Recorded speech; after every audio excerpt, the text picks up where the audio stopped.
ओम शांति। सुप्रभात। सर्वशक्तिमान शिव पितांकर शिवशक्ति सेना सच्चा सच्चा ब्रह्मावश्च ब्राह्मण मानंकु हृदयर सहित शुभ अभिनंदन सुस्वागतम। शिव बाबा कहउछंती मिठा संतानगण वर्तमान सारा दुनिया अज्ञान अंधकार रूपक रात्रि द्वारा आच्छादित हो रही। एहा एबे समाप्त हेबाकु जाउछि। ज्ञानालोक द्वारा पवित्र सतो प्रधान सुख शांति संपन्न सत्ययुगी दिन मु तुम पाई नहीं आसुछि।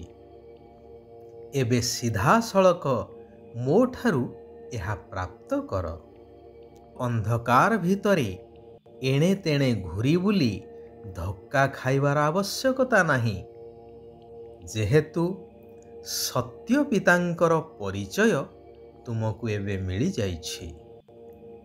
मो सहित समस्तंकु एबे शांति धाम घरकु फेरिबाकु हेबो।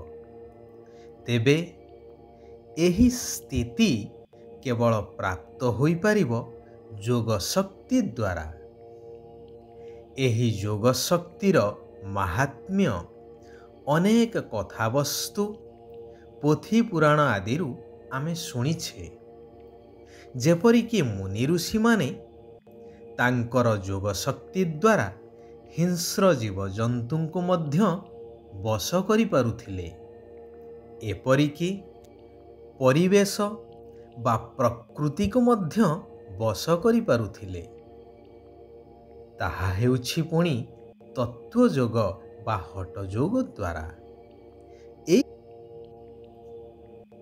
आहुरी एक मुख्य कथा मध्य हेउछि जे ब्रह्मा संकल्प द्वारा सृष्टि रचना करिबा। संकल्प द्वारा सृष्टि रचना करिबा अर्थात संकल्प सही भली सिद्ध हेबा दरकार।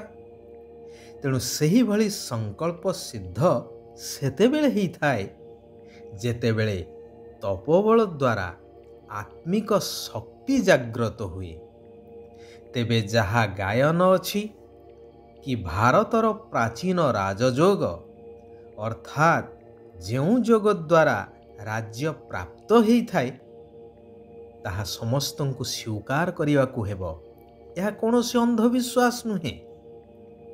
वर्तमान स्वयं निराकार परमात्मा शिव भगवान आसीछंती भारतर सही प्राचीन सहज राजयोगर शिक्षा प्रदान पूर्वक पुनः एई धरा पृष्ठरे सत्ययुगी स्वर्गराज्य स्थापन करिबा पाई।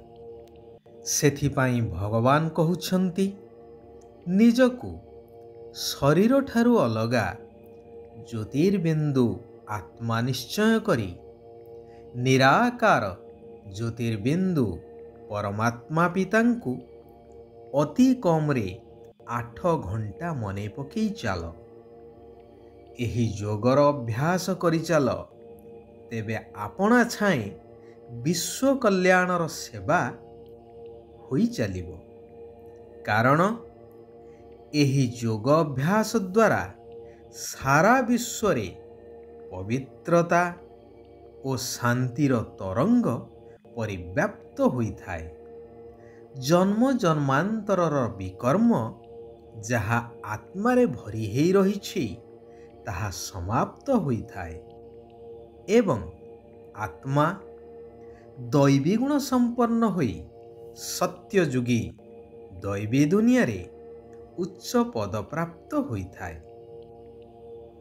तेणु एही आत्मिक यात्रा रे केबे भी थकी जाओ नाही। देहर स्मृति को भूली देही अभिमानी बा आत्म अभिमानी हेबार निरंतर अभ्यास करि चाल। गीतरे मध्य सचेतनतार वार्ता दे चलुछंती ना कि रात के राही थक मत जाना सुबह का मंजिल दूर है नहीं। अर्थात ଭକ୍ତି ମାର୍ଗର କଳିଯୁଗୀ ରାତ୍ରିର ପଥିକ ଥକି ଯାଅ ନାହିଁ। ଏହି ରାତି ଏବେ ଶେଷ ହେବାକୁ ଯାଉଛି ଏବଂ ସତ୍ୟଯୁଗୀ ନୂଆ ସକାଳ ଆଉ ଦୂର ନାହିଁ। ଗାୟନ ଅଛି, ଭଗବାନ ଅନେକ ଧର୍ମର ବିନାଶ କରି ଏକ ସତ୍ୟ ଧର୍ମର ସ୍ଥାପନା କରୁଛନ୍ତି। ତେବେ ଭଗବାନ କହୁଛନ୍ତି, ମୁଁ ତୁମମାନଙ୍କୁ ଅଧାକଳ୍ପ ଅର୍ଥାତ୍ 2 ଯୁଗ ସମ୍ପୂର୍ଣ୍ଣ ସୁଖ ଶାନ୍ତିର ସମ୍ପତ୍ତି ଦେବା ପାଇଁ ପ୍ରଥମେ ତୁମକୁ ସଚ୍ଚା ବ୍ରାହ୍ମଣ ଧର୍ମର କରାଉଛି, ଅର୍ଥାତ୍ ବ୍ରାହ୍ମଣ ଧର୍ମ ସ୍ଥାପନ କରୁଛି। ପୁଣି ଦେବତା ଏବଂ କ୍ଷତ୍ରିୟ ଏହିପରି 3 ଧର୍ମର ସ୍ଥାପନା ଏକା ସାଥିରେ କରୁଛି। ଏହା ବହୁତ ଗୁହ୍ୟ ଏବଂ ବୁଝିବାର କଥା।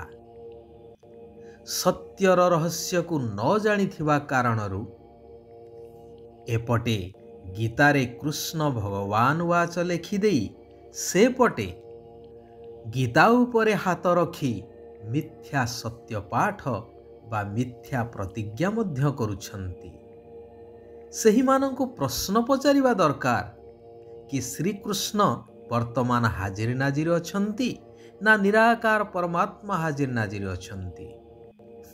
ସମସ୍ତେ କେବଳ ଦ୍ୱନ୍ଦ୍ୱରେ ପଡ଼ୁଛନ୍ତି। ଯାହା ଏପଟେ ଶିବଙ୍କୁ କହୁଛନ୍ତି ବ୍ରହ୍ମେଶ୍ୱର ଅର୍ଥାତ୍ ବ୍ରହ୍ମର ଈଶ୍ୱର, ସେପଟେ କହୁଛନ୍ତି ବ୍ରହ୍ମ ହିଁ ଭଗବାନ। ବ୍ରହ୍ମ କହିଲେ ତତ୍ତ୍ୱ, ଯାହାର ଈଶ୍ୱର ବା ମାଲିକ ହେଉଛନ୍ତି ନିରାକାର ପରମାତ୍ମା। ସେଥିପାଇଁ ତାଙ୍କୁ ବ୍ରହ୍ମେଶ୍ୱର ବୋଲି କୁହାଯାଉଛି।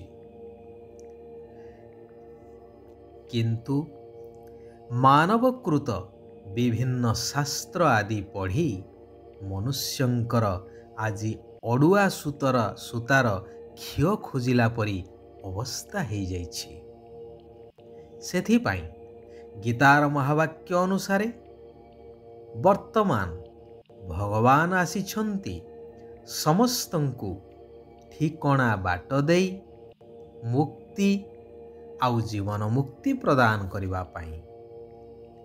ତେଣୁ ସମ୍ପୂର୍ଣ୍ଣ ନିଶ୍ଚୟ ବୁଦ୍ଧି ଆତ୍ମା ହୋଇ ଦୃଢ଼ ସଂକଳ୍ପ କରିବାର ଅଛି ଯେ ଶିବ ବାବାଙ୍କର ହାତ କେବେ ହେଲେ ଛାଡ଼ିବି ନାହିଁ। 5 ବିକାର ରୂପୀ ମାୟା ରାବଣର ବନ୍ଦୀଶାଳାରୁ ମୁକ୍ତ ହେବା ପାଇଁ ଶିବ ବାବାଙ୍କର ଶ୍ରୀମତକୁ ସର୍ବଦା ପାଳନ କରିବାର ଅଛି। ମନ୍ଦିର ଯୋଗ୍ୟ ଅର୍ଥାତ୍ ଦେବୀ ଦେବତା ସଦୃଶ ହେବାର ପୁରୁଷାର୍ଥ କରିବାର ଅଛି। ଭଗବାନ କହୁଛନ୍ତି, ଜ୍ଞାନଯୁକ୍ତ ଭାବନା ଏବଂ ସ୍ନେହ ସମ୍ପନ୍ନ ଯୋଗ ଦ୍ୱାରା ଉଡ଼ିବା କଳାର ଅନୁଭବ କରି ବ୍ରହ୍ମା ବାବାଙ୍କ ସମାନ ହେବା ଦରକାର। ତେବେ ସର୍ବଦା ସର୍ବଶକ୍ତିର ଅନୁଭୂତି କରିବା ସହିତ ବିଜୟୀ ମଧ୍ୟ ହୋଇପାରିବ। କେବଳ ମୁଖ ଦ୍ୱାରା ନୁହେଁ, ମୁଖ ଦ୍ୱାରା ଏବଂ ମନ ଦ୍ୱାରା ସର୍ବଦା ବାବା ବାବା ଶବ୍ଦ ରହୁ। ତେବେ ସମୟ ଅନୁସାରେ ଶିବ ବାବାଙ୍କ ଠାରୁ ସହଯୋଗ ମଧ୍ୟ ପ୍ରାପ୍ତ ହୋଇପାରିବ। ଯଦି ସଦାକାଳର ସ୍ନେହୀ ବା ସହଯୋଗୀ ହେବାକୁ ଚାହୁଁଛ, ତେବେ ସରଳତା ଏବଂ ସହନଶୀଳତାର ଗୁଣକୁ ଧାରଣ କରିବା ଆବଶ୍ୟକ। ଆଚ୍ଛା, ଆଜି ପାଇଁ ଏଇଠାରେ ଆମେ ବିରାମ ନେବା। ଆସନ୍ତାକାଲି ପୁନଃ ଆମେ ସମସ୍ତେ ଏକତ୍ରିତ ହେବା ସେହି କଲ୍ୟାଣକାରୀ ପରମାତ୍ମାଙ୍କର କଲ୍ୟାଣକାରୀ ମହାବାକ୍ୟକୁ ଜୀବନର ଧାରଣା ସ୍ୱରୂପରେ ପରିବର୍ତ୍ତନ କରି ନିଜ ଜୀବନକୁ ସାର୍ଥକ କରିବା, ସାରା ବିଶ୍ୱର କଲ୍ୟାଣ କରିଚାଲିବା। ଓମ୍ ଶାନ୍ତି, ଓମ୍ ଶାନ୍ତି, ଓମ୍ ଶାନ୍ତି।